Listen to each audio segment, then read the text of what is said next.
되었을 때 저희들을 불쌍히 여기시고 또 구원해 주심으로 또 주님의 자녀로 삼으시고 또 하나님의 나라에 들어갈 수 있는 귀한 소망 가운데 또 살아갈 수 있도록 인도해 주심에 참으로 감사를 드립니다. 또 이 땅에서 주님의 은혜 가운데 또 하나님의 말씀 가운데 거하면서 또 주님을 섬길 수 있는 또 기회를 허락하심에 감사를 드립니다. 또 이 시간 같은 믿음과 또 같은 소망을 가지고 있는 형제 자매들 또 하나님의 말씀 앞에 모였습니다. 또 저희들에게 필요한 말씀으로 공급해 주시고 또 하나님의 선하신 뜻과 또 하나님의 온전하신 뜻과 기뻐하시는 뜻이 무엇인지 또 분별할 수 있는 지혜를 허락하시옵소서. 이 시간 또 각 지역에서 또 가정에서 말씀을 듣는 각 사람의 마음속에 또 하나님의 말씀이 또 잘 심겨질 수 있도록 도와주시고 또 주 성령님께서 또 친히 인도하시고 도와주시기를 간절히 부탁드립니다. 모든 시간 또 주님께 의탁드리며 예수님의 이름으로 감사하며 기도드렸습니다. 아멘. 성경 말씀 출애굽기 33장을 같이 찾아보시겠습니다. 구약 성경 출애굽기 33장 1절부터 6절 말씀을 제가 읽겠습니다. 여호와께서 모세에게 이르시되 너는 네가 애굽 땅에서 인도하여 낸 백성과 함께 여기서 떠나서 내가 아브라함과 이삭과 야곱에게 맹세하기를 네 자손에게 주만 그 땅으로 올라가라. 내가 사자를 네 앞서 보내어 가나안 사람과 아모리 사람과 헷 사람과 브리스 사람과 히위 사람과 여부수 사람을 쫓아내고 너희로 젖과 꿀이 흐르는 땅에 이르게 하려니와 나는 너희와 함께 올라가지 아니하리니 너희는 목이 곧은 백성인즉 내가 중로에서 너희를 진멸할까 염려함이라 하시니 백성이 이 황송한 말씀을 듣고 슬퍼하여 한 사람도 그 몸을 단장하지 아니하니 여호와께서 모세에게 이르시기를 이스라엘 자손에게 이르라 너희는 목이 곧은 백성인즉 내가 순식간이라도 너희 중에 행하면 너희를 진멸하리니 너희는 단장품을 제하라 그리하면 내가 너희에게 어떻게 할 일을 알겠노라 하셨습니다. 이스라엘 자손이 호렙산에서부터 그 단장품을 제하니라. 벌써 오늘이 5월달이 됐습니다. 2020년이 시작이 된 지도요 벌써 5개월째로 접어들고 있습니다. 시간이 굉장히 빨리 지나가죠. 또 교회당에서 우리가 함께 모이지 못하고 또 함께 교제하지 못한 지도 벌써 한 달 반 이상이 지났습니다. 빨리 또 이 사태가 진정이 됐어요. 그전처럼 또 교회당에서 같이 또 모여서 말씀을 듣고 교제할 수 있는 그날이 올 수 있도록 또 기도해 주시고 같이 또 그날을 바라보면서 살았으면 좋겠습니다. 오늘 같이 상고하고자 하는 말씀은요 방금 읽었던 출애굽기 33장을 중심으로 해서 인생이 슬프고 두려울 때라는 주제로 같이 말씀을 나눠보도록 하겠습니다. 성경의 가장 처음에 기록되어 있는 그 창세기에는요 하나님께서 그 인간이 죄로 말미암아 타락되고 또 하나님과 멀리 떠나서 살고 있었을 때 아브라함을 특별히 부르시고요. 아브라함의 그 후손들을 통해서 이 세상을 구원하실 계획을 세우시는 그 내용이 기록되어 있습니다. 출애굽기는요 그 아브라함의 후손들이 애굽 땅에 내려가서 400년 동안 종살이를 하고 있었을 때 특별히 모세를 부르셔서 또 이스라엘 백성들을 또 구원하실 뿐만 아니라 또한 가나안 땅으로 들어가는 그 여정 속에서 또 함께 하시는 하나님의 능력과 또 하나님의 보호하심 또 하나님의 공급하시는 그러한 모습을 기록한 내용으로 기록이 되어 있습니다. 이 출애굽기 내용을 통해서요 하나님께서 사람을 얼마나 사랑하시는지 또 하나님의 그 은혜가 얼마나 큰지를 우리가 알 수가 있는데요. 우리도 전에는 이 세상에서 하나님과 전혀 상관없이 죄와 죄로 말미암아 또한 저주 받을 수밖에 없는 그런 상태에서 살고 있었습니다. 그 죄와 그 사망에서 살고 있었던 저희들을 예수님을 통해서 구원해 줄 뿐만 아니라 또한 천국에 들어갈 때까지 우리를 항상 인도하시고 또한 도와주시는 하나님의 어떤 인자하심과 하나님의 그 은혜를 우리에게 나타내 보이신다라고 할 수가 있습니다. 그 중에서요, 오늘은 출애굽기 33장에 있는 그런 내용을 통해서요, 이스라엘 백성들이 우상 숭배를 하고 죄 가운데 빠졌을 때요, 하나님과 그 친밀한 관계가 단절이 되고 말았습니다. 지난번에도 말씀드렸지만요, 출애굽기는 크게 두 부분으로 나눌 수가 있습니다. 그 시내산을 기준으로 해서요, 시내산에 도착하기 전, 그래서 창세기 그 출애굽기 1장부터 19장 말씀이 한 부분으로 나눌 수가 있고요. 그리고 그 이후에 출애굽기 19장 그 이후부터 시작해서 40장까지는 시내산에 도착한 그 이후부터 벌어지는 그 사건에 대해서 기록된 내용이라고 할 수가 있습니다. 그리고 20장부터 24장까지는요, 모세에게 하나님께서 시내산에서 주신 십계명에 대한 내용과 또 여러 가지 어떤 규례, 율법에 대한 내용으로 기록이 되어 있고요. 그리고 25장부터 31장까지는 하나님께서 그 성막을 만들라고 명령을 하셨는데요. 그 성막에 들어가는 여러 가지 기명들과 또한 성막에 대한 어떤 여러 가지 그 내용들에 대해서 기록이 되어 있습니다. 그리고 이스라엘 백성들이 지켜야 될 절기에 대해서 말씀하시고 계시고요. 32장에 와서는 그 잘 아시는 대로 이스라엘 백성들이 그 시내산에 올라간 모세가 40일이 지나도 내려오지 않자 기다리지 못하고 결국에는 그 금송아지 신상을 만들어서 그것을 경배하고 숭배하는 엄청난 죄를 짓고 말았습니다. 그 결과로요, 십계명이 깨어지고, 그리고 금송아지 신상을 만드는데 앞장섰던 3,000명이요 하루에 칼에 맞아서 죽임을 당하는 엄청난 비극이 벌어지고 말았습니다. 그리고 출애굽기 33장에는요, 하나님께서 아직도 그 죄에 대해서 회개하지 못하는 그 모습을 보시고 다시는 이스라엘 백성들과 함께하지 않겠다라고 말씀을 하심으로 인해서요, 이스라엘 백성들이 슬픔에 잠기고 또 통곡하는 그런 모습을 볼 수가 있습니다.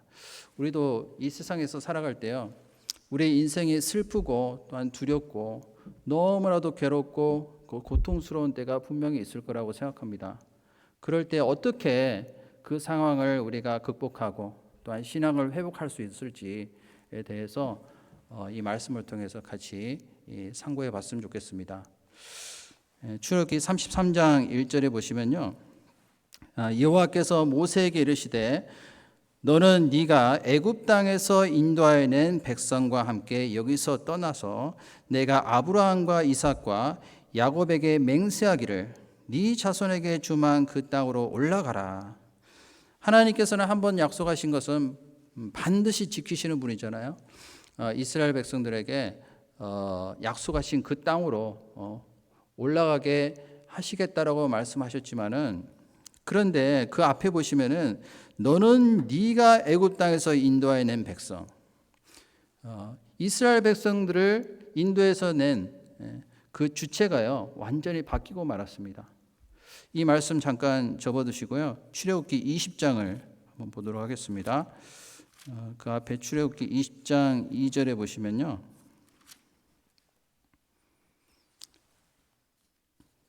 출애굽기 20장 2절에 1절부터 제가 읽겠습니다. 하나님이 이 모든 말씀으로 일러 가라사대 나는 너를 애굽 땅 종되었던 집에서 인도하여 낸 너의 하나님 여호와라. 자, 이 말씀에서는 분명히 모세를 통해서 나는 너를 애굽 땅 종되었던 집에서 인도하여낸 너의 하나님 여호와라. 그러니까 하나님의 백성으로서 그 소유권이 하나님께 있다라고 말씀하시고요. 그 백성들을 애굽 땅에서 인도해낸 주체가 분명히 이 말씀을 통해서야 하나님 자신이라는 것을 알 수가 있습니다. 그런데 다시 출애굽기 33장 1절로 돌아가서요. 33장 1절에는 완전히 그 주체가 바뀌게 됩니다. 너는 네가 애굽 땅에서 인도하는 백성이라고 말씀하셨어요. 왜 이렇게 말씀하셨을까요? 그리고 그 뒤에 보시면은 네 자손에게 주만 그 땅으로 올라가라. 하나님이 자손이 아니라 이제는 모세의 자손이다라고 말씀하시는 거예요. 그 내 백성 그리고 네 백성, 하나님의 백성이 아니라 이제는 모세의 백성이다. 내 자손이 아니라 네 자손이라고 말씀하셨어요. 금송아지를 만들어서 우상을 숭배하는 그 죄는요, 하나님께 정말 돌이킬 수 없는 엄청난 형벌을 받을 수밖에 없는 죄였는데요.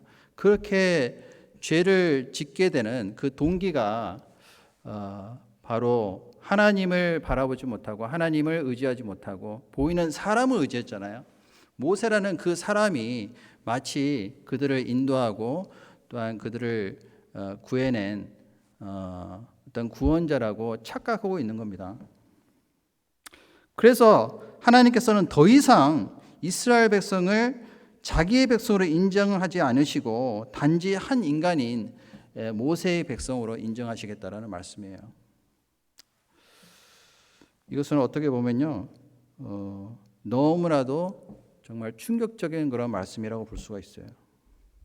우리가 예수님을 통해서 구원함을 받았잖아요. 하나님의 백성이 됐는데 하나님의 소유된 그런 자녀로서 하나님께 인도함을 더 이상 받지 못하고 하나님의 사람으로서 더 이상 쓰시지 않겠다라고 만약에 선언을 하게 되면은 그것만큼 슬프고 통곡스러운 일은 없을 거예요. 그리고 3절에 보시면요, 너희로 젖과 꿀이 흐르는 땅에 이르게 하려니와 나는 너희와 함께 올라가지 아니하리니 너희는 목이 곧은 백성인즉 내가 중로에서 너희를 진멸할까 염려함이라 하시니. 자, 나는 너희와 함께 올라가지 않겠다. 더 이상 이제는 하나님께서요, 이렇게 목이 곧은 백성들, 또 고집이 세고 또한 완악한 백성들과는 하나님께서 이제는 함께 하시지 않겠다, 동행하시지 않겠다라고 말씀하시는 거예요. 그 말씀을 들은 이스라엘 백성들이요, 얼마나 슬프고 괴롭고 두려웠을까요? 4절 말씀해 보시면은 백성이 이 황송한 말씀을 듣고 슬퍼하여 한 사람도 그 몸을 단장하지 아니하니. 이 황송한 말씀이라는 뜻은 뭐냐면요, 너무나도 두렵고 슬픈 말씀이라는 뜻이에요. 다른 번역에 보면요, 가슴 아픈 말씀을 듣고 심히 통곡했다라고 기록이 되어 있습니다. 하나님이 우리 삶의 주인으로 우리의 삶을 주관하셔야 되는데 더 이상 이제는 우리의 삶을 주관하시지 않겠다. 그 뜻은 뭐냐면은 이제는 네 마음대로 해봐라, 버려두시는 거예요.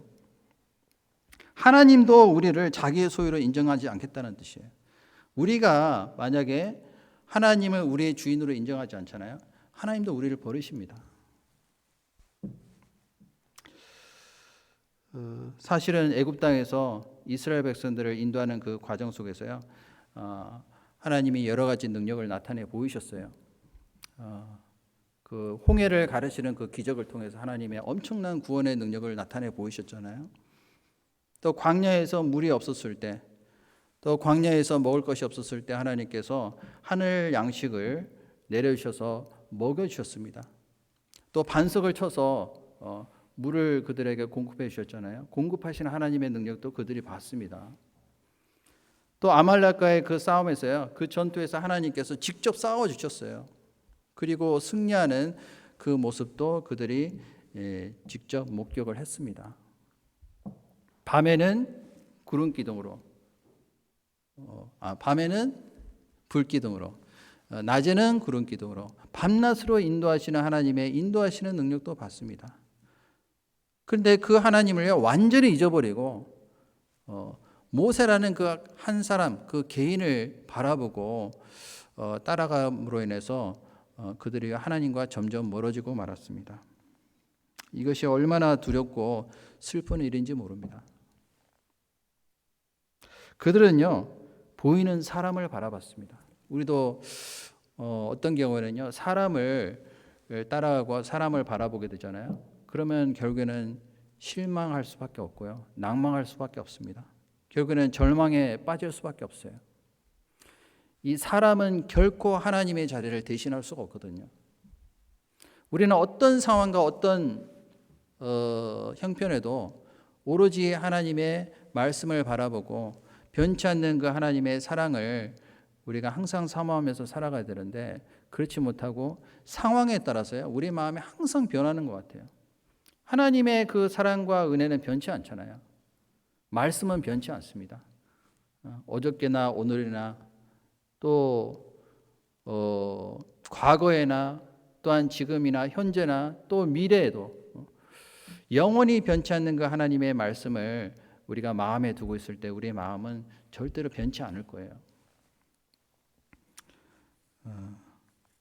그래서 5절 말씀해 보시면요, 하나님께서 모세에게 말씀하시는 그 내용을 통해서 어떻게 하면은 이 상황을 극복하고 회복할 수 있는지에 대해서 우리가 알 수 있으리라고 생각합니다.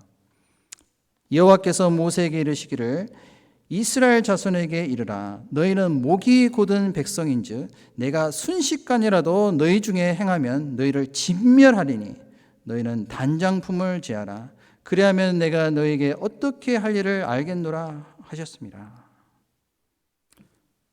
자, 잠언 3장 5절에도 보면요,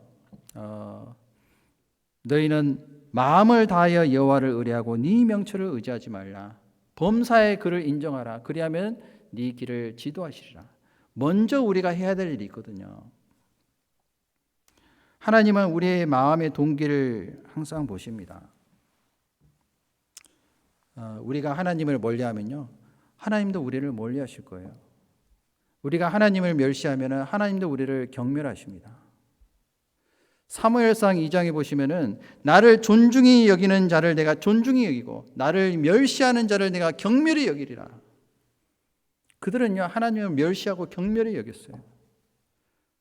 그래서 하나님께서 순식간에라도 너희 중에 행하면 너희를 진멸하리라. 얼마나 무서운 말씀이에요. 하나님을 가까이 하라. 그리하면은 너희를 가까이 하시리라. 야고보서 그 말씀이 있죠. 우리가 하나님을 가까이 하면요, 하나님도 우리를 가까이 하신다고 말씀하셨어요. 하나님과 세상을 동시에 가까이 할 수는 없습니다. 요즘에 코로나 바이러스 때문에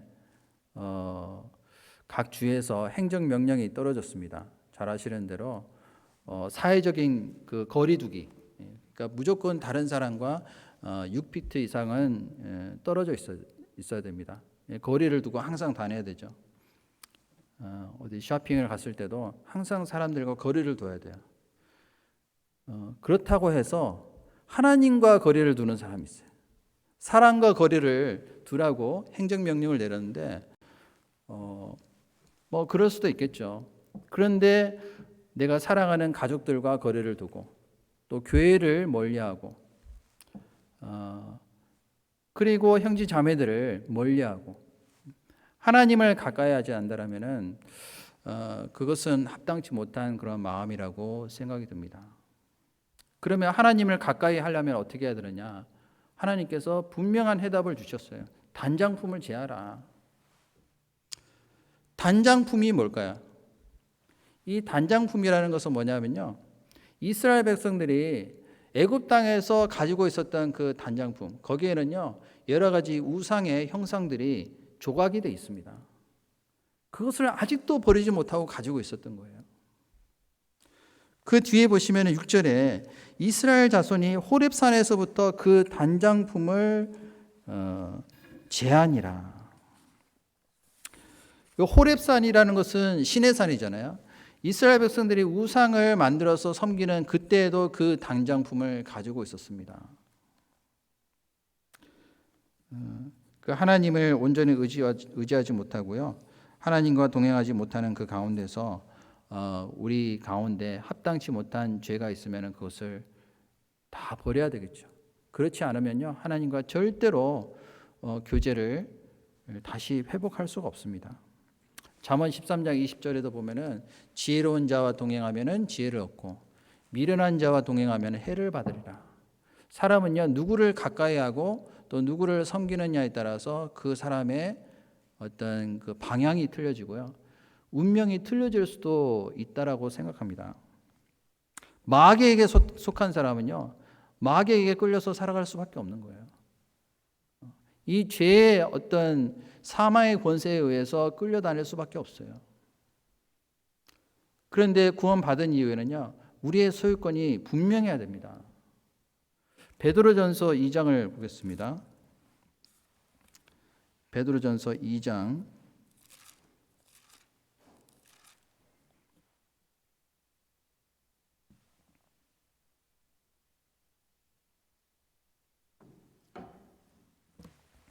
베드로전서 2장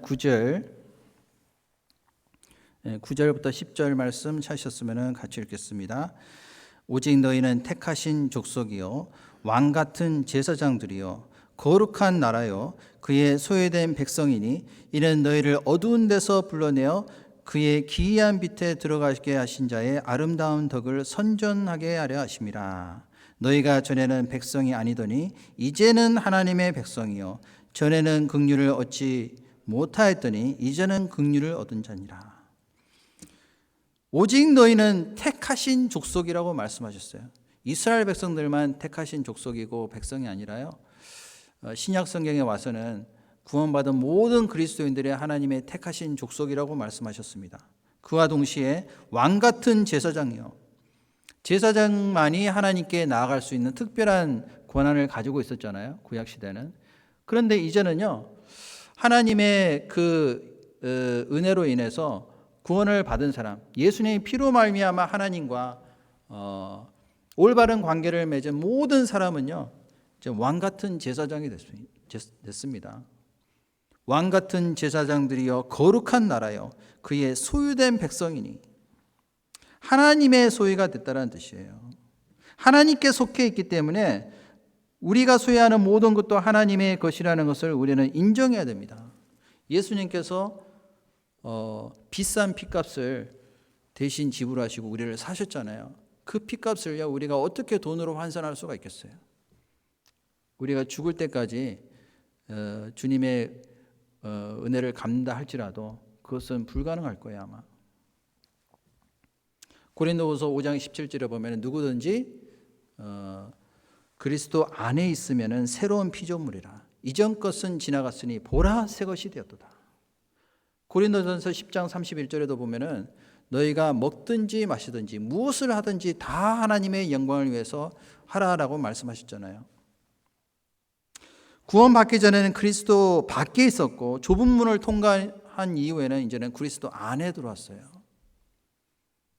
그리스도 안에 들어온 사람은 반드시 주님과 동행하면서 하나님의 영광을 위해서 살아야 될 어떤 책임을 가지고 있습니다. 제가 코로나 바이러스 그 사태 이후에요, 물론 안 좋은 점도 많이 있지만은 좀 긍정적인 어떤 점도 발견을 많이 할 수가 있었습니다. 예를 들어서요, 생활이 굉장히 단순해졌어요. 아침에 일어나서 밥 먹고 밖에 나갈 일이 없잖아요. 그래서 집에서 좀 있다가 좀 있으면 또 점심 먹어야 돼요. 점심 먹고 좀 있다가 또 저녁 먹고 하루에 3끼 먹고 또 때 되면 잠자고, 이런 생활을 계속 하다 보니까요, 굉장히 사람이 단순해지는 것 같아요. 그전에는 굉장히 복잡했잖아요. 생활에 어떤 그 여러 가지 복잡한 어떤 일로 인해서 쫓겨서 살아가고 있었는데, 이제는 뭔가요? 자기의 삶을 돌이켜 볼 수 있는 어떤 그런 시간도 많이 우리가 가질 수 있게 됐고요. 하나님과 더 가까이 교제할 수 있는 시간을 가지게 됐다는 것에 조금 더 긍정적인 부분이 있지 않은가 생각을 해봤습니다.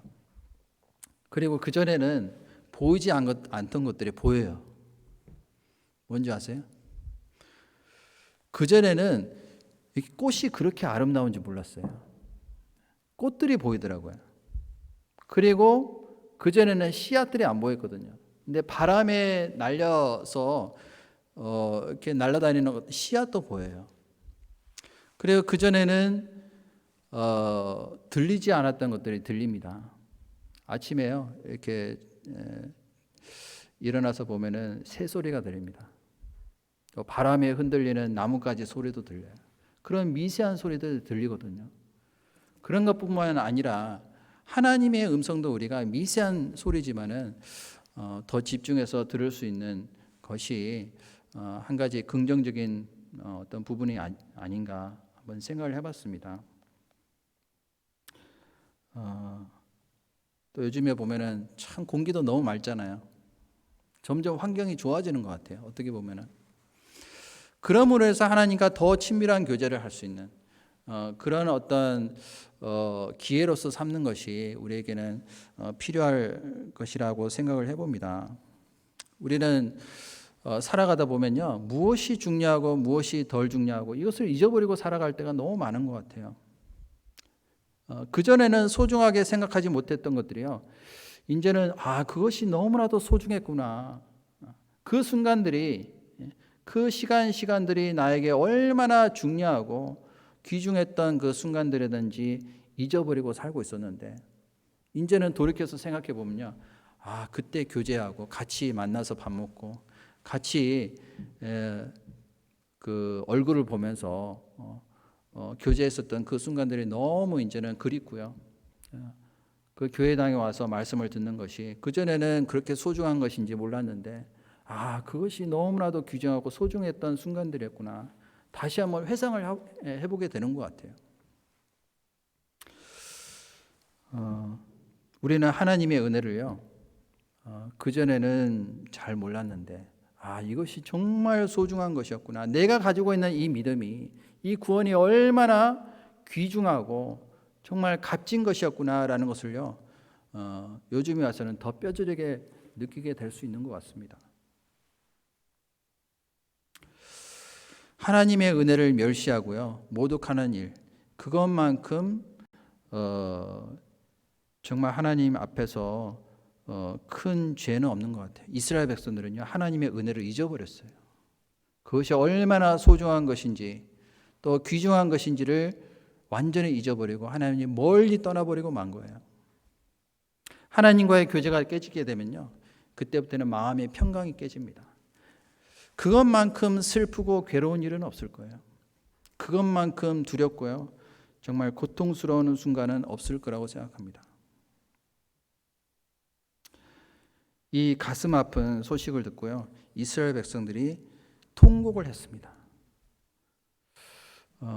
그래도 다행스러운 일이죠. 그것이 얼마나 하나님 앞에서 큰 죄악인 것인지를 깨닫고요, 통곡하고 뉘우치고 그리고 회개하고 돌이키는 것, 그것만큼 정말 필요한 마음은 없는 것 같아요. 그래서 하나님께서 단장품을 제하라. 첫 번째로 제시한 말씀이 단장품을 제하라. 우리 생활 가운데 단장품들이 많이 있습니다. 하나님을 섬기는 데 있어서요, 하나님을 가까이 하지 못하고 다른 어떤 육신적인 어떤 마음에 사로잡혀서 세상의 마음을 두고 살아가는 모든 것들이요, 어떻게 보면 우리 몸속에 지니고 있는 단장품이라고 볼 수가 있어요. 하나님보다도 더 사랑하는 것들이 있다면 그것이 단장품이 될 수가 있겠죠. 이 세상에서 우리가 살아가는데 하나님보다도 더 사랑하는 것이 있다, 내 마음속에 두고 있는 것이 있으면요, 그것이 단장품이에요. 그것을 철저히 제하라고 말씀하셨어요. 로마서를 보시겠습니다. 로마서 8장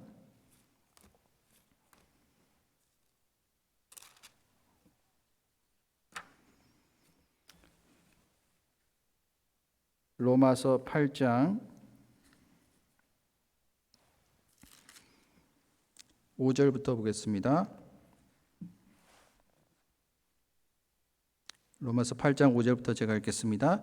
육신을 좇는 자는 육신의 일을, 영을 좇는 자는 영의 일을 생각하나니 육신의 생각은 사망이요 영의 생각은 생명과 평안이니라. 육신의 생각은 하나님과 원수가 되나니 이는 하나님의 법에 굴복지 아니할 뿐 아니라 할 수도 없습니다.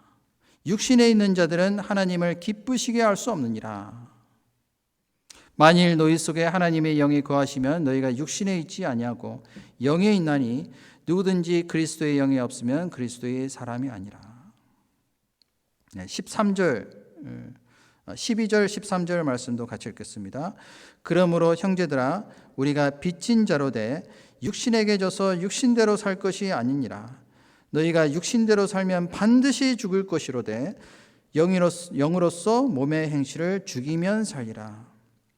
육신대로 살면은 반드시 죽을 것이로되. 죽는다는 것은 무엇을 의미할까요? 하나님과 관계가 끊어지는 거예요. 하나님과의 교제가 끊어지게 되면요, 그 이후부터는요 우리의 삶에 의미가 없습니다. 이 세상에서요 가장 슬프고 두려울 때가 언제일까요? 직장을 잃어버렸을 때, 그때도 물론 슬프고 두려운 순간이 될 수가 있겠죠. 재산을 잃어버렸을 때, 가지고 있는 집을 다 잃어버렸을 때. 제가 최근에 그 뉴스를 보니까요, 어떤 사람이 코로나 바이러스 때문에 직장도 잃어버리고 돈이 없으니까 살 수가 없는 상태가 된 거예요. 그리고 집 페이먼트를 내야 되는데 렌트비를 낼 돈도 없는 거예요. 그래서 결국에는요 비관해서 자살해서 죽는 어떤 비극적인 일도 있었다라고 합니다. 굉장히 슬픈 일이죠. 그런데 그것보다 더 슬픈 일은 뭔지 아세요? 하나님과 전혀 상관없이 살다가 하나님이 없는 곳으로 가는 것만큼 슬프고 두려운 일은 없을 거예요. 구원받은 사람이 하나님과 관계를 계속 지속해야 되는데 그렇지 않고 하나님을 멀리 떠나서 살아가고 있는 것만큼 슬프고 두려운 일은 없을 거예요. 하나님이 동행하시지 않겠다. 이것은 정말 너무나도 충격적인 그런 말씀입니다. 우리는 그것을 두려워해야 됩니다. 에녹은 하나님과 300년 동안 동행했어요. 3년도 아니고 30년도 아니고 300년.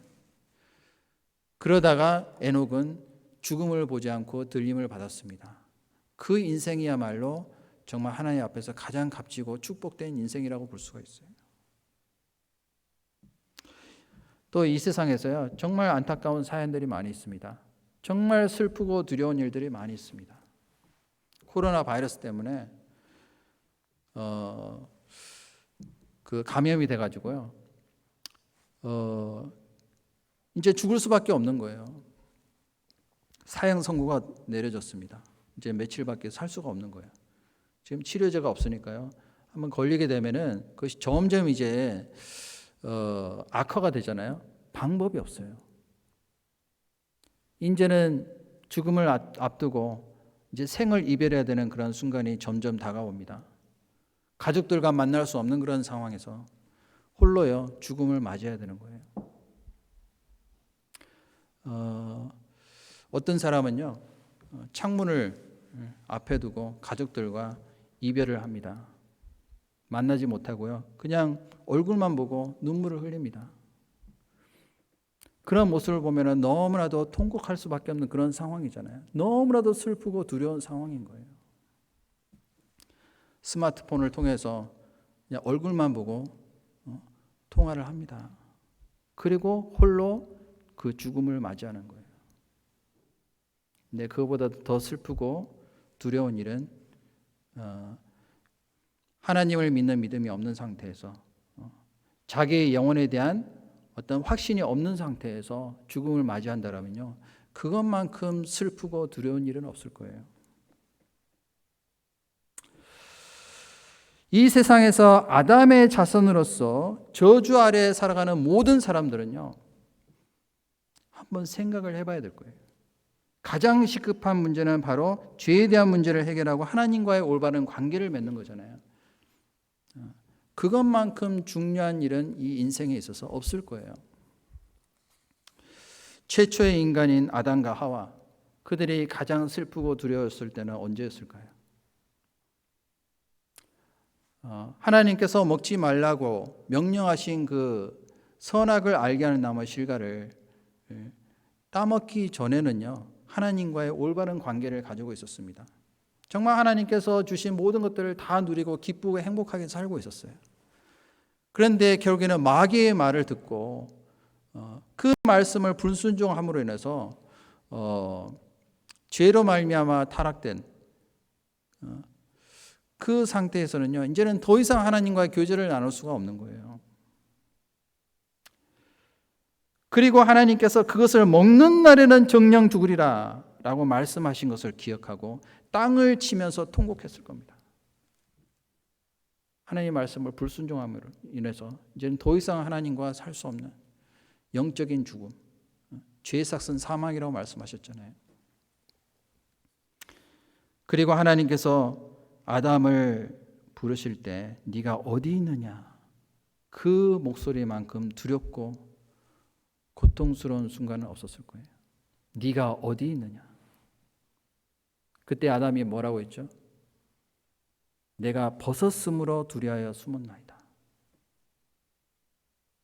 하나님 앞에서요, 자기를 가릴 수 없는 그런 영적인 상태라는 것을 발견하고 내가 벗었으므로 두려하여 숨었나이다. 그 순간만큼 정말 두렵고 떨리는 순간은 없었을 거예요. 이와 같이 아담은요, 죄로 인해서 하나님과 원수가 됐습니다. 하나님과 원수가 되는 것만큼 가장 두려운 건 없는 거예요. 누가복음 15장에 보시면은 탕자 얘기가 나오죠. 아버지를 떠나서 아버지의 재산을 가지고 허랑방탕하게 쓰다가 결국에는 거지가 됐습니다. 돼지가 먹는 그 쥐염 열매를 먹는 그런 처지가 된 거예요. 그 상황에서 얼마나 슬프고 두려웠을 거예요. 아버지 집에 있었을 때는 그걸 다 누리고 있었는데 그것을 다 잃어버린 거예요. 그리고 생각하기를 이제는 아버지께로 돌아가자. 그렇게 결심을 하고 아버지께 돌아갔을 때 아버지는요, 그 아들을 잠시라도 잊지 않고 항상 기다리고 그리고 간절하게 애타게 그 아들을 만나기를, 그 만나는 그 순간을 기다리고 있었습니다. 그래서 다시 기적적으로 아버지와의 그 기쁨의 재회를 하게 되잖아요. 상봉을 하게 되고 그리고 그 평강을 다시 찾는 그런 모습을 볼 수가 있습니다.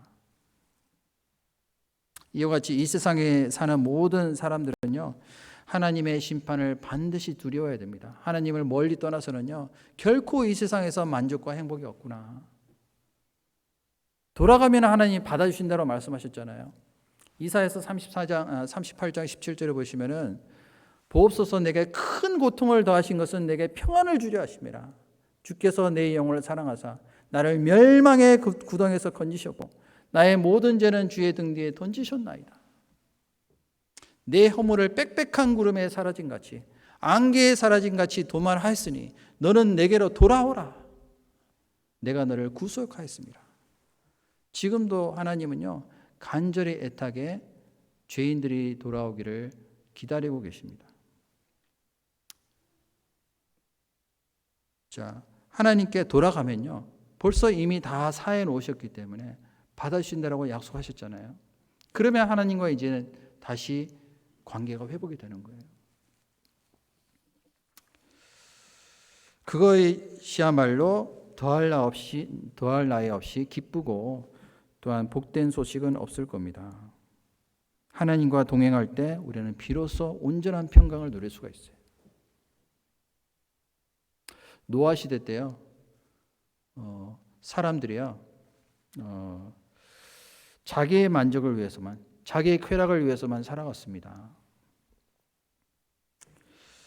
하나님의 아들들이 딸들의 아름다움을 보고요, 자기들의 좋아하는 모든 자로 아내로 삼았습니다. 그 모습을 보시고 하나님 뭐라고 말씀하셨어요?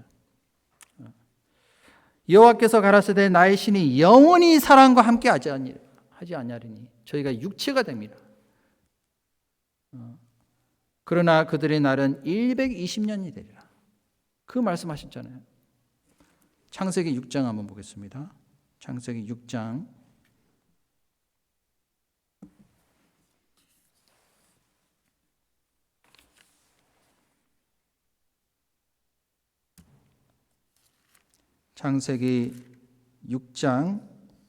1절부터 제가 읽겠습니다.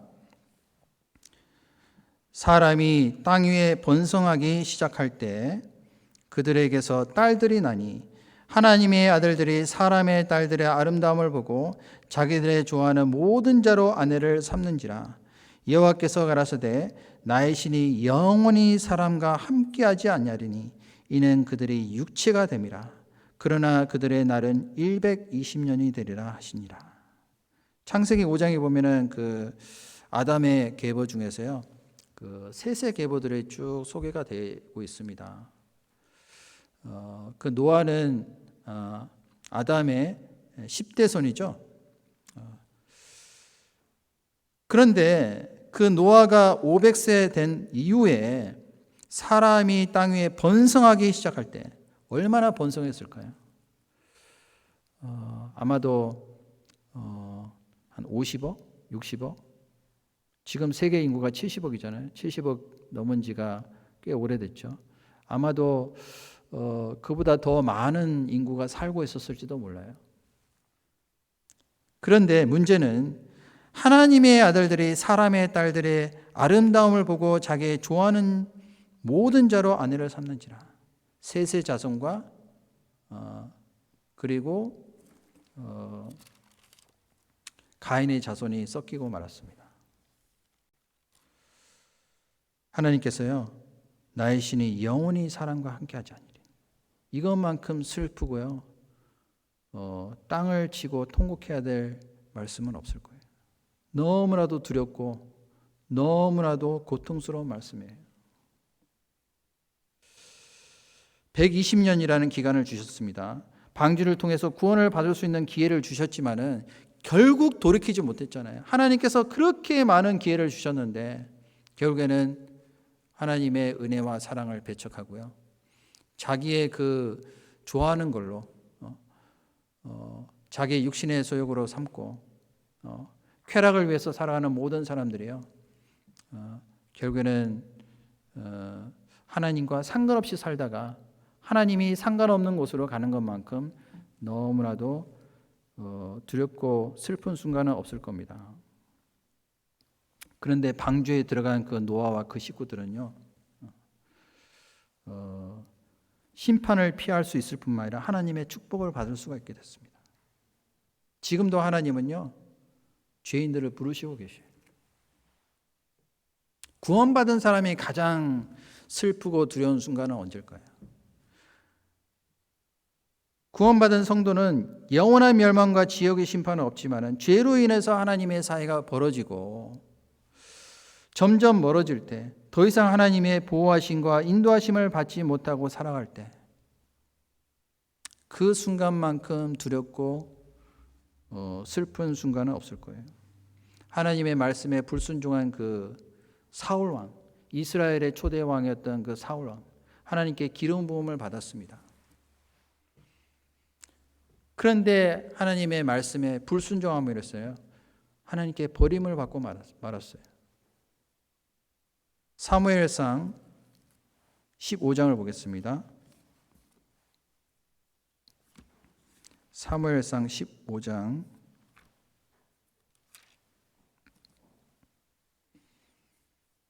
26절,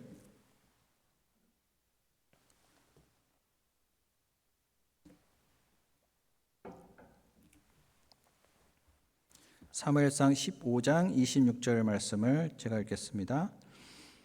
사무엘이 사울에게 이르되 나는 왕과 함께 돌아가지 아니하리니 이는 왕이 여호와의 말씀을 버렸으므로 여호와께서 왕을 버려 이스라엘 왕이 되지 못하게 하셨음이니라 하고. 정말 너무나도 두려운 말씀이죠. 이젠 더 이상 하나님께서 사울 왕과 함께 하시지 않겠다. 여호와의 말씀을 버렸으므로 그 원인은 딱 하나밖에 없어요. 여호와의 말씀을 버렸으므로. 여호와께서 왕을 버려 이스라엘의 왕이 되지 못하게 하셨습니다. 하나님께 버림받는다는 것만큼 정말 두려운 것은 없는 것 같아요. 만약에 우리가 물건을 쓰고 있다가요, 쓸모없으면 버리잖아요. 어떨 때는 버릴 때 그냥 던져서 버리는 경우가 있어요. 하나님께서 더 이상 이제 쓰시지 않겠다. 그러면 이제 쓸모없는 인간이 되는 거예요. 이 세상에서 아무 의미 없이, 소용도 없이, 쓸모없이 살아가는 그 인생만큼 정말 슬프고 두려운 인생은 없을 거예요. 눈물을 흘리면서 통곡해야 됩니다.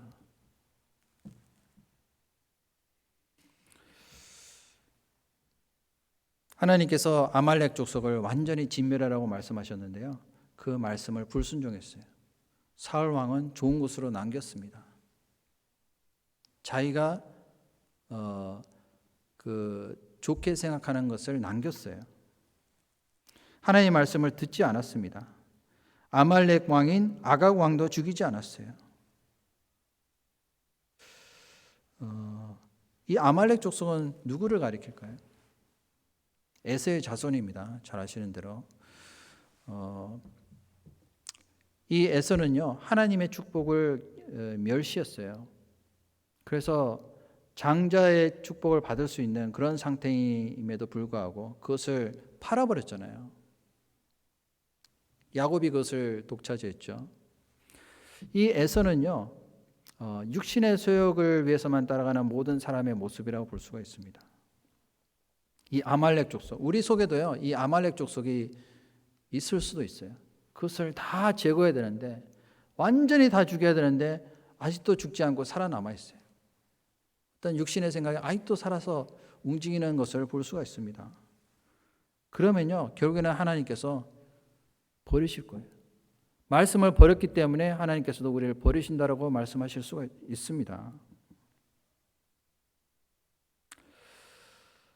이것이 너무나도 가슴 아프고 탄식할 수밖에 없는 충격적인 말씀인 거예요. 그래서 결국에는요, 여호와의 부리는 신이 떠나고요, 사울에게는 여호와의 부리는 악신이 들어와 버렸습니다. 그래서 번뇌케 했잖아요. 사울 왕에게는 이제 더 이상 평강이 없어요. 그 속에서 슬픔 가운데 지낼 수밖에 없습니다. 우리 속에 또 다른 우상이 있을 수가 있어요. 요즘에는 말하는 우상도 있대요. 시리아 그러면 대답을 해요. 저희 집에도 말하는 우상이 2개가 있는데요. 구글도 있고 알렉사도 있습니다. 물어보면 다 얘기를 해줘요. 사람들이요, 하나님께 물어봐야 되는데 자꾸 구글한테 물어봐요. 그리고 다른 우상을 의지하고요, 그것을 섬깁니다. 우리 그리스도인들 가운데서도요, 그런 마음이 있다면 결코 합당치 않을 거예요. 그것을 다 버려야 됩니다. 예수님을 3번이나 부인한 베드로는 그 순간에요, 너무나도 슬프고 통곡할 수밖에 없는 그런 상황이었을 거예요. 누가복음 22장 보겠습니다. 누가복음 22장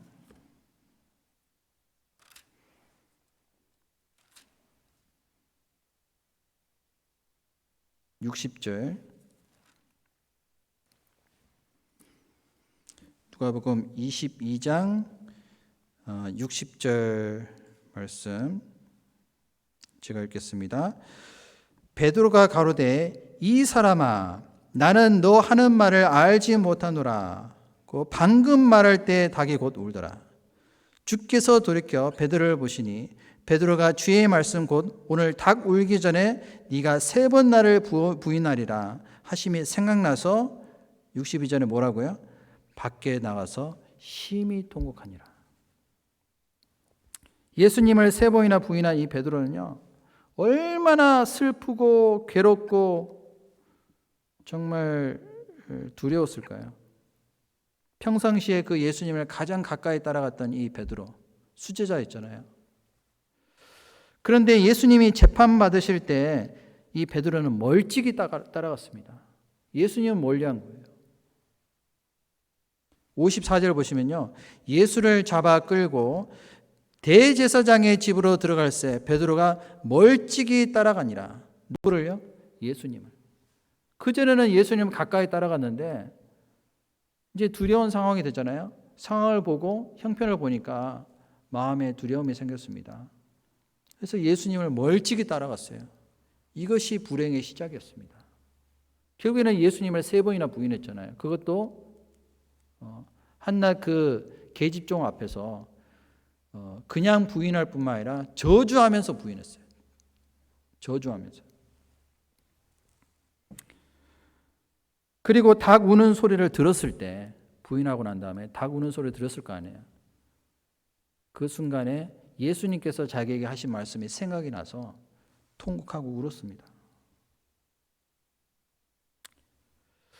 우리도요, 하나님을 부인하고 만약에 하나님을 멀리하고 하나님을 멀찍이 따라가면 결국에는 부인하게 돼 있어요. 부인할 뿐만 아니라 하나님을 저주하고 버릴 수도 있습니다. 그런 순간에요, 정말 하나님을 더 이상 따를 수가 없고 하나님께 인도하심을 받지 못하는 그 순간에요, 얼마나 슬프고 또 무서운 순간인지를 우리가 기억해야 되겠습니다. 그러나 그런 베드로에게 예수님께서 또 기회를 주시잖아요. 부활하셔서 다시 베드로에게 나타나셔서 네가 나를 사랑하느냐 3번이나 물어보셨어요. 내가 주를 사랑하나이다. 주께서 내가 사랑하는지를, 주님을 사랑하는지를 주께서 아시나이다. 내가 이 모든 사람보다 더 사랑하느냐. 이제는 진심으로 마음에 주님을 사랑하고 따라갈 수 있는 그런 마음으로서 고백을 했잖아요. 그 이후에 베드로의 믿음이 더 성장했습니다. 그리고 이 초대교회 당시에 이 베드로 사도가 말씀을 전할 때 얼마나 많은 사람들이 구원을 받았어요. 정말 크게 쓰임을 받았습니다. 하나님과의 교제와 마음이 평강이 깨졌을 때 우리에게 첫 번째로 해야 될 행동이 바로 단장품을 제하라. 반드시 우리가 가지고 있는 단장품을 제해야 됩니다. 모든 것을 다 제거하지 못한 상태에서는 주님을 올바르게 섬길 수가 없음을 우리가 알고요. 오늘날 나에게 단장품이 무엇이 있는지 한번 생각을 해봐야 될 것 같아요. 데살로니가전서 5장 22절에 보면은 악은 모든 모양이라도 버리라고 말씀하셨잖아요. 육신을 기쁘게 하는 것들, 죄의 유혹을 받는 것들, 하나님에게서 멀어지게 하는 모든 것들, 이런 것들을 다 제거하지 못하면은 주님을 섬길 수가 없는 거예요. 다시 출애굽기 33장으로 돌아가겠습니다. 출애굽기 33장 7절입니다. 모세가 항상 장막을 취하여 진 밖에 쳐서 진과 멀리 떠나게 하고 회막이라 이름하니 여호와를 앙모하는 자는 다 진 바깥 회막으로 나아가며. 이 모세가요, 진 바깥에다가 회막이라는 곳을 따로 만들었습니다. 이 회막이 뭘까요? 회막은 영어 성경에 보면은 그 meeting of the tabernacle이라고 되어 있거든요. 그러니까 하나님과 만나는 장소예요. 하나님과 만나는 장소. 진 바깥에다가 멀리 따로 하나님을 가까이 하기 위해서요, 따로 회막을 만들었어요. 더 이상 이제는 우상을 숭배하는 이스라엘 진에는요, 하나님께서 계실 수가 없기 때문에 모세가 따로 회막을 만든 겁니다. 이곳은 하나님과 만나는 장소예요. 하나님과 친밀히 교제하는 장소. 그래서 8절에 보시면요, 모세가 회막으로 나아갈 때 백성이 다 일어나 자기 장막문에서 서서 모세가 회막에 들어가기까지 바라보며, 모세가 그 회막을 만들어 놓고 그 속에 들어가는 모습을요, 모든 이스라엘 백성들이 어디서 봤다고요? 장막문에서 봤어요. 자기들이 거하는 그 장막문에서 멀리서 바라봤을 거라고 생각합니다. 그때 모세가 회막에 들어갈 때 9절에 구름 기둥이 내려 회막문에 서며 여호와께서 모세와 말씀하시니, 이 구름 기둥은 하나님의 임재하심을 상징하는 것이라고 할 수가 있어요. 자, 여호와께서 모세와 말씀하시는 장면도 이 백성들이 지켜봤을 거예요. 또 10절에 모든 백성이 회막문에 구름 기둥이 섰음을 보고 다 일어나 각기 장막문에 서서 경배하며, 그 모습을 보고요, 그냥 보는 게 아니라 다 일어섰습니다. 그리고 그것을 보고 다 경배했어요. 철저히 자기들이 지은 죄가요, 얼마나 하나님 앞에서 큰 죄인 것인지를 깨닫고요, 철저히 돌이키고 회개하는 모습을 가리키고 있습니다. 그리고 11절에 사람이 그 친구와 이야기함 같이 여호와께서는 모세와 대면하여 말씀하시며 모세는 진으로 돌아오나 그 수종자 눈의 아들 청년 여호수아는 회막을 떠나지 아니하니라. 하나님 앞에서 통회하는 심령으로 울면서 자기의 죄를 자백하고 뉘우치고 회개하는 기도를 드리는 그 순간에 모세는요, 하나님과 친밀한 교제를 했습니다.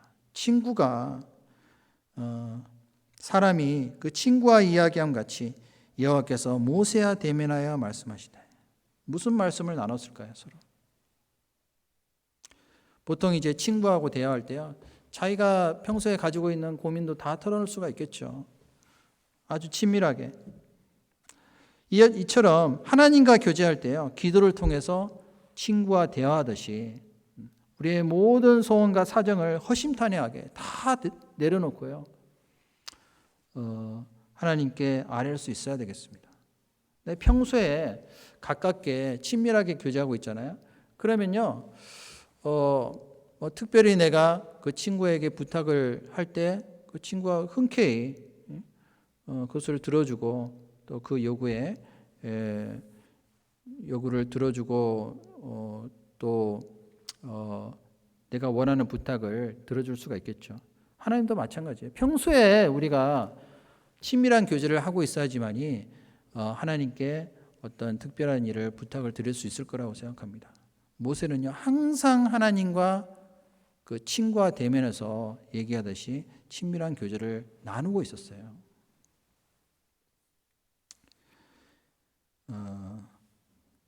모세가 하나님과 대화한 구체적인 내용이요, 12절부터 기록이 되어 있습니다. 어떤 대화를 나눴을까요? 모세가 여호와께 고하되 보시옵소서, 주께서 나더러 이 백성을 인도하여 올라가라 하시면서 나와 함께 보낼 자를 내게 지시하지 아니하시나이다. 주께서 전에 말씀하시기를 나는 이름으로도 너를 알고 너도 내 앞에 은총을 입었다 하셨사온즉 내가 참으로 주의 목전에 은총을 입었사오면 원컨대 주의 길을 내게 보이사 내게 주를 알리시고 나로 주의 목전에 은총을 입게 하시며 이 족속을 주의 백성으로 여기소서. 이 기도는요, 모세가 하나님과 백성 사이에서 드린 중보의 기도 내용이라고 할 수가 있어요. 애굽에서 종살이하고 있었던 이 백성이요, 모세를 통해서 지시하시고 인도해 내셨지만 결국에 하나님의 백성이다. 그 과정에서 하나님께서 능력을 나타내심으로 은총과 은혜를 입게 하신 이 백성을요, 부디 버리지 마시고 하나님의 백성으로 다시 여기시고 다시 친히 동행해 달라고 간구하는 기도 내용이에요. 이것이 우리가 해야 될 기도입니다. 우리는요, 기도해야 될 내용들이 너무 많아요. 나 자신을 위해서만 기도하지 말고요, 우리 주변에 한번 돌아보세요. 내가 정말 기도해야 될 사람들이 있는지, 하나님과 멀리 떠나서 고통 가운데 있는 사람은 없는지, 그 믿음을 잃어버리고 또한 올바로 신앙생활을 하지 못하는, 교회를 떠난 사람은 없는지 주의를 한번 살펴보는 것이 필요할 거라고 생각합니다. 또 우리 주변에 구원받지 못한 또 불쌍한 영혼들은 없는지, 내가 사랑하는 가족들 중에서 아직도 구원함을 받지 못하고 또 죄에 대한 문제를 해결하지 못하고 그냥 살아가는 사람은 없는지 우리가 살펴보고요. 정말 통곡하는 마음으로 기도하는 모습이 분명히 있을 거라고 생각합니다. 하나님은 그 기도를 들으십니다. 그 전에도 모세의 기도를 들으셨잖아요. 출애굽기 32장에 보시면요. 32장 11절입니다. 모세가 그 하나님 여호와께 구하여 가로되 여호와여 어찌하여 그 큰 권능과 강한 손과 애굽 땅에서 인도하여 내신 주의 백성에게 진노하시나이까? 어찌하여 애굽 사람으로 이르기를 여호와가 화를 내려 그 백성을 산에서 죽이고 지면에서 진멸하려고 인도하여 내었다 하게 하려 하시나이까? 주의 맹렬한 노를 그치시고 뜻을 돌이키사 주의 백성에게 이 화를 내리지 마옵소서. 이 모세가 이렇게 기도했잖아요. 만약에요, 모세가 이렇게 기도하지 않았으면 어떻게 됐을까요? 하나님께서 진노를 내심으로 이스라엘 백성들은 다 그 자리에서 죽을 수밖에 없는 그런 상황이었던 거예요. 그런데 하나님께서 모세의 기도를 들어주셨습니다. 하나님께서 노를 그치시고 그 뜻을 돌이키셨어요. 그러니까 우리의 기도가요, 얼마나 중요한지 우리가 생각해 볼 수가 있습니다. 우리의 기도 소리를요, 하나님께서 항상 들으시고 계십니다. 아브라함도 중보의 기도를 했잖아요. 장차 멸망받을 수밖에 없는 그 소돔과 고모라 성을 향해서 하나님께 간절히 기도를 드렸습니다. 하나님께서 아브라함의 기도를 들어주셨어요. 예수님도 중보의 기도를 드리셨습니다. 하나님께 기도는 이렇게 하는 것이다 라고 우리에게 본으로서 보여주셨어요. 겟세마네 동산에서요, 땀방울이 핏방울이 되도록 간절하게 기도하셨습니다. 통곡하면서 기도하셨어요. 할 수만 있거든 이 잔이 내게서 지나가기를 원하옵나이다. 하지만 다만 나의 뜻대로 마옵시고 아버지의 뜻대로 되기를 간절히 원하나이다. 그 기도를요, 하나님께서 들으셨어요.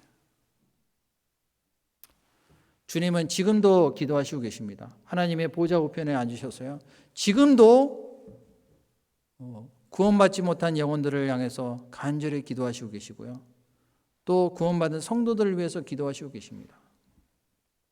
내가 마땅히 빌 바를 알지 못하나 성령이 말할 수 없는 탄식으로 우리 위해서 간절히 기도하신다고 말씀하셨잖아요. 우리는 누구를 위해서 기도해야 됩니까? 저는요, 미국을 위해서 기도해야 된다고 생각해요. 우리가 살고 있는 미국 땅, 또 이 미국을 주관하는 또 다스리고 있는 사람들을 위해서 기도해야 될 것 같아요. 특히 이 어려운 시기에요, 우리가 좀 더 자유롭게 신앙생활을 할 수 있도록, 또 복음을 전하는데 아무 방해가 없도록, 장애가 없도록 하기 위해서 우리는 간절히 기도해야 됩니다. 주님 오실 날이 너무나도 가까웠잖아요. 이 마지막 때 하나님께서 우리의 기도를 들으시고 또 그 기도 소리에 분명히 응답하실 것을 저는 믿습니다. 출애굽기 33장에 다시 돌아가서요, 13절에 보시면 내가 참으로 주의 목전에 은총을 입었사오면 원컨대 주의 길을 내게 보이사 내게 주를 알리시고 나로 주의 목전에 은총을 입게 하시며 이 족속을 주의 백성으로 여기소서. 자, 그 전에는 하나님께서 이 백성은 너의 백성이다, 나하고 상관없다, 이렇게 말씀하셨잖아요. 그 말씀을 들은 그 모세가요, 이제는 제발 거두시고 주의 백성으로 여기소서. 15절에 모세가 여호와께 고하되 주께서 친히 가지 아니하시려거든 우리를 이곳에서 올려 보내지 마옵소서. 만약에 하나님과 동행하지 못한다라면 우리의 삶에 무슨 소용이 있겠어요? 가나안 땅에 들어간다 할지라도 그들이 하나님과 함께 하지 않는다라면 그건 아무 의미가 없는 거예요. 한번 생각을 해보세요. 우리가 천국에 들어갔는데 천국에 하나님이 안 계셔요. 무슨 의미가 있겠어요? 하나님이 안 계신 곳은 그것은 바로 지옥입니다. 16절에 나와 주의 백성이 주의 목전에 은총 입은 줄을 무엇으로 알리까? 주께서 우리와 함께 행하심으로 나와 주의 백성을 천하 만민 중에 구별하심이 아니니까. 이 모세가 얼마나 간절하게 통회하는 심령으로 기도를 드렸는지 우리가 알 수가 있습니다. 하나님의 그 백성은 이스라엘 백성과 동행을 한층 더 강도 높게 요구하는 그런 모습이에요. 이 세상에요, 아무리 좋은 것을 다 가진다 할지라도 하나님이 안 계시면 무슨 소용이 있어요? 이 세상의 모든 것을 다 소유한다 할지라도 주님을 소유하지 못한 사람은 가장 불행한 사람이라고 할 수가 있습니다. 욥은 다 잃어버렸잖아요. 자기의 그 사랑하는 자녀들도 다 죽고 말았습니다. 재산도 다 날아갔어요. 건강도 잃어버렸습니다. 다른 사람이 봤을 때, 야, 저 사람은 왜 무슨 저주를 받았길래 저렇게 비참하게 됐을까? 근데 그 가운데서도요, 욥이 원망하지 않았어요. 왜냐하면 주님이 함께 계시거든요. 모든 것을 다 잃어버린다 할지라도 주님이 나와 함께 계시면요, 거기서 절망하지 않을 수가 있어요. 근데 모든 것을 다 얻는다 할지라도요, 주님이 그 가운데 계시지 않는 것만큼 슬프고 두려운 건 없는 거잖아요. 이스라엘과 함께 하시지 않겠다라는 그 선언, 이제 그것을 제발 거두시고 그 백성과 이제는 동행하시고 또한 하나님의 인도함을 받는 그 가운데서 하나님의 은총을 받게 해달라고 기도를 했습니다. 그때 14절에 여호와께서 가라사대 뭐라고 말씀하셨죠? 내가 친히 가리니, 내가 친히 가리라, 내가 너로 평쾌하리라. 하나님께서 하나님의 뜻을 돌이키셨어요. 모세의 기도를 통해서. 이것을 보면요, 우리의 기도가 얼마나 힘이 있는지를 알 수가 있습니다. 모세의 기도, 그 간절한 그 중보의 기도를 하나님께서 들으시고요, 뜻을 돌이키셨어요. 회개하고 있는 이스라엘 백성들을 다시 하나님의 백성으로 삼아달라고. 이 기도는요, 하나님과의 대화인 동시에 하나님께서 우리에게 주신 특권이라고 할 수가 있습니다. 이 마지막 시대에 하나님께서요, 간절히 기도하는 한 사람의 기도를 하나님은 바라시고 들으시고 계신다는 것을 우리는 기억해야 되겠습니다. 스코틀랜드에 유명한 그 신학자인 그 존 낙스라는 사람이 있습니다. 그 사람이 말하기를 기도하는 한 사람은 기도 없는 한 민족보다 강하다. 기도하는 그 한 사람의 능력은 기도하지 않는 그 민족보다 강하다. 그렇게 얘기를 했습니다. 모세가 회막 안에서 하나님과 친밀하게 교제하는 가운데 기도했듯이 우리도 하나님과 친밀히 교제하는 가운데 하나님께 기도하잖아요. 반드시 하나님께서 우리의 기도를 들으실 거예요. 그 기도에 응답하실 거라고 생각합니다. 만약에 우리가요, 예수님이 재림을 했는데 예수님께서 다시 오셨을 때 구원받은 사람 다 휴거되겠죠. 그런데 우리 사랑하는 가족들 중에서 남겨지는 사람이 있다면요, 그것만큼 슬프고 통곡스러운 일은 없을 거예요. 이 마지막 때 구원받지 못한 가족들, 친구들을 위해서 탄식하는, 간절히 간구하는 그 기도 소리 하나님께서 들으시고요, 분명히 뜻을 도래시키실 거예요. 우리에게 마지막 기회를 주실 거라고 생각합니다. 우리는 항상 기도하는 가운데 깨어 있어야 돼요. 누가복음 21장에 보시면요, 한번 찾아보실까요? 누가복음 21장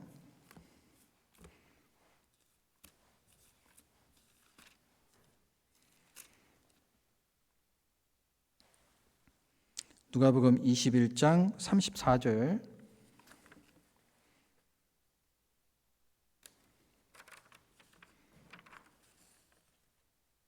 34절부터 36절 말씀입니다.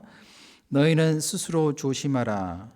그렇지 않으면 방탕함과 술 취함과 생활의 염려로 마음이 둔하여지고 뜻밖의 그날이 덕과 같이 너에게 임하리라.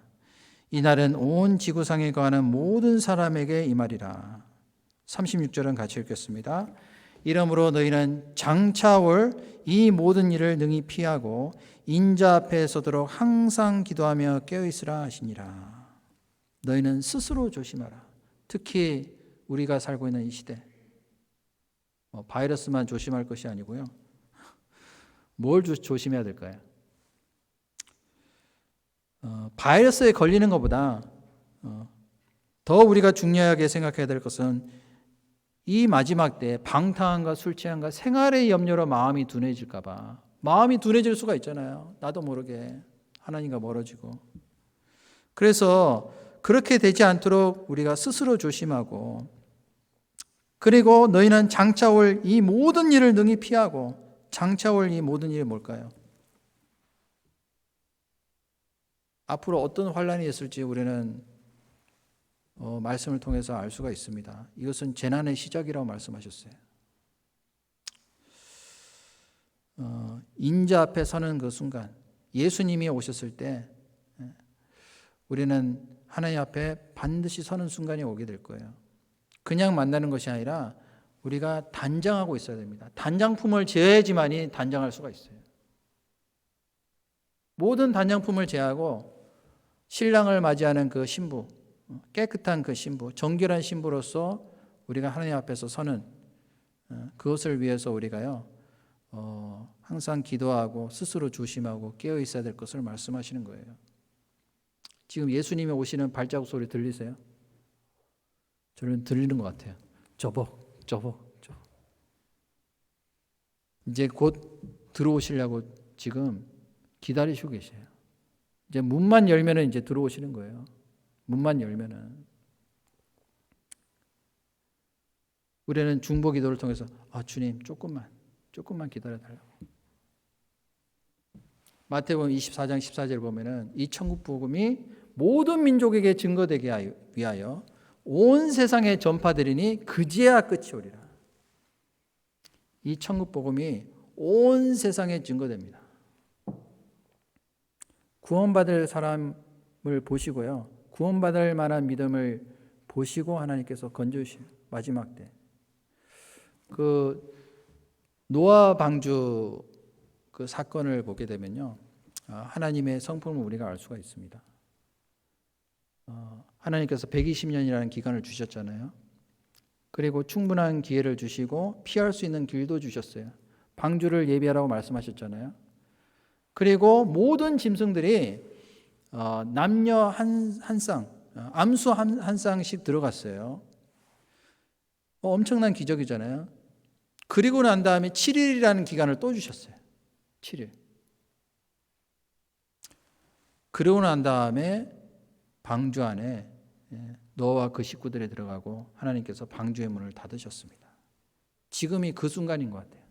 방주의 문이 닫히기 바로 직전 그 순간, 7일이라는 기간을 그 전에 마지막 기회를 주셨듯이 우리에게도 주님 오시기 전에 마지막으로 복음을 전할 수 있는 기회를 분명히 주실 거라고 생각합니다. 그래서 주님 오실 때까지 우리가요, 정말 구원받지 못한 영혼들 위해서 함께 간절히 탄식하고 또한 간절히 원하는 마음으로 기도를 해야 될 거라고 생각이 들고요. 이 코로나 이 바이러스 사태가 빨리 진정이 돼서 마지막으로 힘있게 한번 복음을 전할 수 있는 기회를 달라고 하나님께 우리는 기도해야 됩니다. 하나님이 그 기도를 분명히 들어주실 거예요. 하나님의 뜻대로 기도하면 반드시 들어주신다고 했잖아요. 그래서 그 약속을 믿고 또 의지함으로 그 기도하는데 깨어있는 삶을 사는 것이 마땅하리라고 생각합니다. 또 우리 자신을 위해서 기도를 해야 될 것 같아요. 우리 자신도 한번 돌이켜보고요. 내가 정말 주님 앞에 서는 그 날에 정말 내가 당당하게 떳떳하게 주님 앞에서 설 수 있는지 한번 자기 자신을 돌이켜보고요. 하나님 앞에서 정말 칭찬받을 수 있는, 부끄럽지 않게 설 수 있는 성도로서 준비될 수 있도록 우리 각자를 위해서, 나 자신을 위해서 기도하는 것도 필요하리라고 생각합니다. 또 이때요, 우리가 믿음을 다시 한번 점검을 해봐야 돼요. 정말 내가 구원을 받았는지, 확실한 그 영원한 생명이 있는지 한번 생각을 해보고 점검을 해보고요. 이것만큼은 우리가 확실히 해야 될 것 같아요. 하나님 앞에 내가 설 수 있는 사람인지, 하나님의 뜻대로 성도를 위해서 간구하신다고 말씀하신 것처럼 우리도 하나님의 뜻대로 우리는 간구를 해야 됩니다. 그래서 주님 오시는 그 순간까지 우리가 동행하다가요, 다 같은 마음으로 살다가 주님을 맞이했으면 좋겠습니다. 같이 기도하고 마치겠습니다. 죄를 사랑하시는 자비로우시고 거룩하신 아버지 하나님, 참으로 감사를 드립니다. 주님 오실 날이 너무나도 가까운 이때 저희들을 이 믿음 가운데서 살아갈 수 있도록 도와주시고 하나님을 섬길 수 있는 마음으로 살아갈 수 있도록 인도하심에 감사를 드립니다. 또 이 세상과 구별돼서 또 주님과 동행하는 가운데 또한 주님께 쓰임받을 수 있는 그러한 시간도 주심에 감사를 드립니다. 그러나 아직까지 또 구원받지 못하고 또 지옥에 갈 수밖에 없는 그런 불쌍한 많은 영혼들이 있습니다. 저희들에게 마지막 기회를 주시고 또 복음을 전할 수 있는 그러한 시간을 허락하셔서 저희 주변에 한 사람의 영혼도 이르지 않고 다 구원함을 받을 수 있도록 끝까지 자비를 베풀어 주옵소서. 또 하루빨리 이 사태가 진정이 돼서 예전처럼 말씀을 또 자유롭게 전하고 자유롭게 교조할 수 있도록 기회를 주시고 그 가운데 온전히 하나님과 동행하는 가운데 또 많은 영혼들을 하나님께로 인도하는 데 저희들이 게을리하지 않도록 저희들의 마음을 붙잡아 주시고 인도해 주옵소서. 모든 것 주께 부탁드리며 예수님의 이름으로 감사하며 기도드렸습니다. 아멘.